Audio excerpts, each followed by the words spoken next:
Yo, what's up mga lodi? Handa na ba ang lahat sa ating panibagong kwento dito sa Matnog, Sorsogon? Woo! Alam nyo ba mga lodi, ang bayan ng Matnog, Sorsogon ay mayaman sa kasaysayan. Nagsimula pa noong panahon ng mga unang Pilipino. Bago dumating ang mga Kastila, ang lugar na ngayon ay Matnog ay tinirahan ng mga katutubong grupo na nakatira sa mga pamayanan sa baybayin at nakikibahagi sa pangingisda, pangangaso at pagsasaka. Ayon sa pananaliksik natin, noong ika-16 na siglo, dumating ang mga Kastila sa Pilipinas at sinakop ang lugar. Ang Matnog ay naging bahagi ng lalawigan ng Sorsogon at naging isang mahalagang sentro ng kalakalan. Itinayo ng mga Kastila ang simbahan ng Matnog na naging sentro ng relihiyon sa nasabing lugar. Bagamat panahon ng ikalawang digmaang pandaigdig, nasakop ng mga Hapones ang Pilipinas. Bukod riyan, ang Matnog ay naging isang lugar ng labanan at nagkaroon ng malaking pinsala. Pagkatapos ng digmaan, naging malaya ang Pilipinas. Ang Matnog, Sorsogon ay nagpatuloy sa pag-unlad bilang isang bayan ng Sorsogon. Ang turismo ay naging isang mahalagang industriya sa Matnog.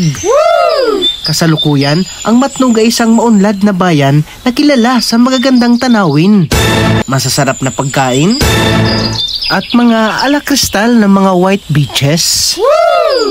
Alam niyo ba mga lodi, ang kasaysayan ng Matnog, Sorsogon ay isang patunay na katatagan at pagiging matatag ng mga tao sa nasabing lugar.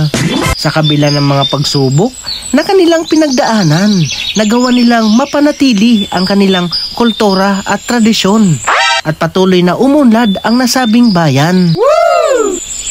Ang pantalan ng Matnog, Sorsogon ay hindi lamang tungkol sa mga barko at kargamento.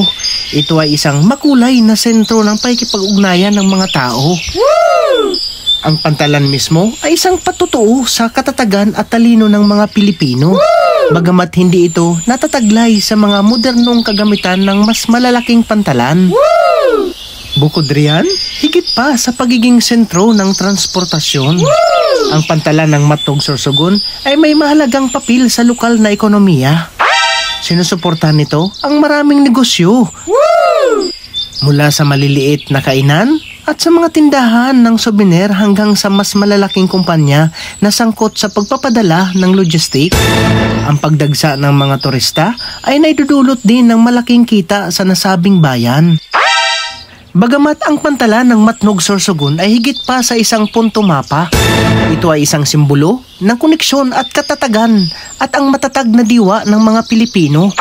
Ito ay isang lugar kung saan nagsisimula ang mga paglalakbay at nabubuo ang mga alaala. Kaya sa susunod na magplano ka sa isang paglalakbay sa Visayas, isalang-alang ang pantalan ng Matnog, ang iyong daan patungo sa paraiso. So panibagong kaalaman naman ang naidulot natin dito sa ating panibagong kwento dito sa Matnog, Sorsogon. So kung baguhan ka pa lang sa aking Facebook page, Sniper Sound Adventure, huwag kalimutan mag-subscribe at mag-follow. Thanks for watching mga lodi.